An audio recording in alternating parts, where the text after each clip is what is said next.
ሰላም እንደምንሰንብታችኋል። ዛሬ እንደተለመደው እንግዲህ በአዲስ ቪዲዮ መጥቻለሁኝ። የዛሬ ቪዲዮችን ትኩረት የሚያደርገው የፀጉር ሂና ላይ ነው ማለት ነው። የፀጉር ሂና ለፀጉራችን ምን ያህል ጠቀሜታ እንዳለውና እንዴት ብንጠቀመው ደግሞ እነዚህን ጥቅሞች በአግባቡ እንደምናገኝ በዚህ ቪዲዮ በደንብ ለማስረዳት ሞክራለሁ ማለት ነው። ከቪዲዮ ጋር አብራችሁን ቆዩ። እንግዲህ የፀጉር ሂና ወይም ለፀጉራችን ቀለም ለመስጠት እንዲሁም የፀጉራችንን ጥንካሬ ለመጨመር የምንጠቀመው ሂና ከእጽዋት የሚገኝ ሲሆን ቅጠሉ ደርቆ እንዲሁም ተፈጭቶ ከውሃ ጋር ሲቀላቀል ሎሰን የሚባል ንጥረ ነገርን ይለቃል ማለት ነው። ይሄ ንጥረ ነገር እንግዲህ ለፀጉራችን ቀለምን ለመስጠት የሸበተ ፀጉር ያላቸው ሰዎች ወይም ደግሞ የፀጉር ቀለማቸውን በተፈጥሮ መንገድ ለመቀየር ለሚፈልጉ ሰዎች እንደ መፍትሄ የምንጠቀመው ሲሆን እንዲሁም ደግሞ ከብዙ ሺህ ዓመታት በፊት ጀምሮ እስካሁን ባለው ጊዜ ድረስ ሚድል ኢስት ላይ፣ ኤዥያዎች ላይ እንዲሁም አፍሪካን የተወሰኑ አፍሪካን ሀገራቶች ላይ የፀጉርን ውበት ለመጠበቅ የፀጉርን ሻይኒነስ ወይም ይሄ አንጸባራቂነትን ጠብቆ ለማቆየት ሲጠቀሙበት የነበረ የተፈጥሮ ንጥረ ነገር ነው ማለት ነው። ይሄ ሎሳን የምንለው ነገር እንግዲህ ለፀጉራችን ቀለም የሚሰጠው ፀጉራችን ላይ ያለውን ኬራቲን በመጠቀም እንዲሁም ደግሞ አንዳንዴ ቆዳ ላይም የተለያዩ ዲዛይኖችን ለመስራት ለማስዋብ የምንጠቀመዋለን ማለት ነው። ምክንያቱም ቆዳችን እና ጥፍራችን ላይም እንዲሁ ኬራቲን የሚባል ፕሮቲን ስላለ ማለት ነው። ሶ ይሄ ሂና ኬራቲን ፀጉራችን ላይ ካለው ኬራቲን ጋር አብሮ በመሆን ያህንን ኬራቲን አቅፎ ይይዘዋል ማለት ነው። ወይም ዘለላውን አቅፎ እንዲይዘው ያደርጋል ማለት ነው። ያ ደግሞ ለምን ይጠቅመናል? ፀጉራችን በቀላሉ እንዳይበጣጠስ፣ ፀጉራችን በቀላሉ እንዳይሰባበር ያደርጋል ማለት ነው። እንግዲህ ሁሉም ሰው ፀጉሩ በየወሩ የተወሰነ ሴንቲሜትር ያድጋል። ነገር ግን ማናየው ለምንድን ነው? ከስር እየተበጣጠሰ ጫፍጫፉ እየተሰነጠቀ ስለሚሄድ የፀጉራችንን እድገት ማየት አንችልም ማለት ነው። ስለዛ ሂና የምንጠቀም ከሆነ ግን አንዱ የፀጉር ዘለላ በራሱ ስትራንዱ ጠንካራ እንዲሆን ያደርገዋል ማለት ነው። ምክንያቱም ኬራቲኑን ኮት አድርጎ ወይም ደግሞ አክፎ ስለሚይዘው የፀጉር ዘለላችን እንዲጠነክር ኢላስቲክሲቲው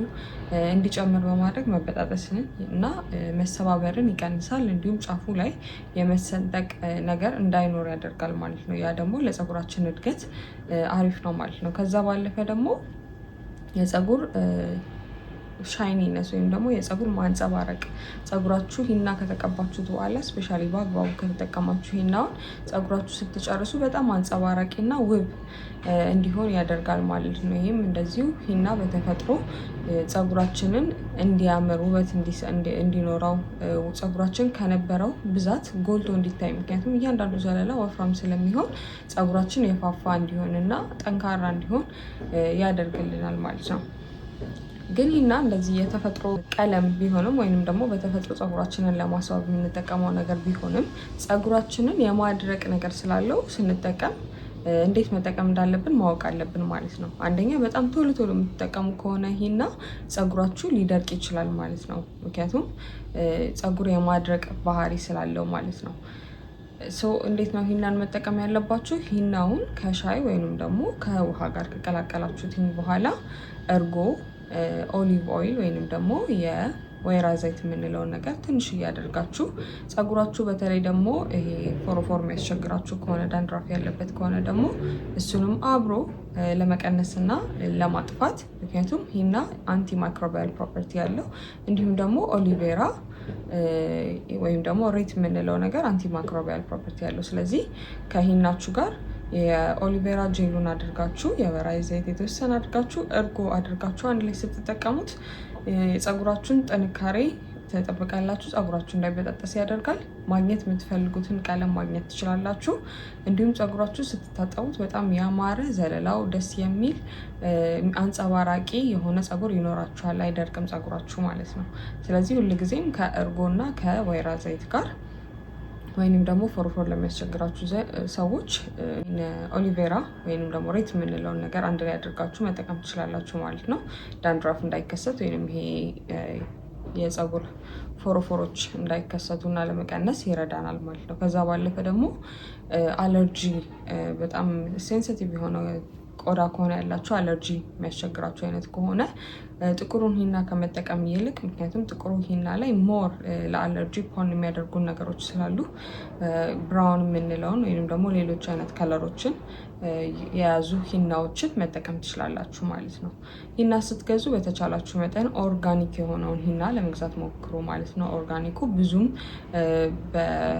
በፕሮሰስ ያላለፈ ስለሆነ ሞር የተፈጥሮ ነገሩን ዴሊቨር ያደርግልናል ማለት ነው። ከሂና መጠቀም ያለባችሁ እንግዲህ አንድ ከተጠቀማችሁ በኋላ ከ4 እስከ 8 ሳምንት ድረስ የመቆየት ቻንስ አለ፣ ወይንም ደግሞ ከ1 ወር እስከ 2 ወር ድረስ ይቆያል ማለት ነው። ስለዚህ በጣም ቶሎ አትጠቀሙት፣ ግን ደግሞ በ2 ወር ውስጥ እንደዚህ በየ2 ወሩ ሂናን ብትጠቀሙ የፀጉራችሁን ውበትና ጥንካሬ መጠበቅ ትችላላችሁ። የምትፈልጉትንም የፀጉር ቀለም ጤናማ በሆነ መልኩ ሌሎች ቀለሞች እንደሚሸጡት ሰልፈር አይኖረውም፣ አሞኒያ አይኖረውም። ስለዚህ ፀጉራችንን ጤንነት እንደጠበቅን ፀጉራችንን ከለሩን መቀየር፣ ፀጉራችንን ማስዋብ እንችላለን ማለት ነው። ስለዚህ ሂና ለፀጉር በጣም ትልቅ ጠቀሜታ አለው። ነገር ግን ፀጉራችሁን እንዳያደርቀውና ለፀጉራችሁ ደግሞ ሞር ጥቅሙን ዴሊቨር እንዲያደርግ እንደዚህ በአግባቡ ከሌሎች ነገር ጋር ቀላቅላችሁ ብትጠቀሙት የተሻለ ነው ማለት ነው። ከዛ ውጭ ከለር ማግኘት ከሆነ የምትፈልጉት ከሂና ለምሳሌ ብራውን ቀለም ሊሆን ይችላል፣ ወይንም ደግሞ ይሄ ኮፐር ከለር የምንለው አይነት ነገር ማግኘት ከፈለጋችሁ ወዲያውኑ ውህዱን ሚክስ ካደረጋችሁት በኋላ ወይም ከቀላቀላችሁት በኋላ ፀጉራችሁ ላይ አታድርጉት። ለተወሰነ ጊዜ ቀለሙን እነዚህ ሚክሱ ላይ እንዲለቀው ከ1 ሰዓት እስከ 2 ሰዓት ድረስ ቀላቅላችሁ ተውትኝ።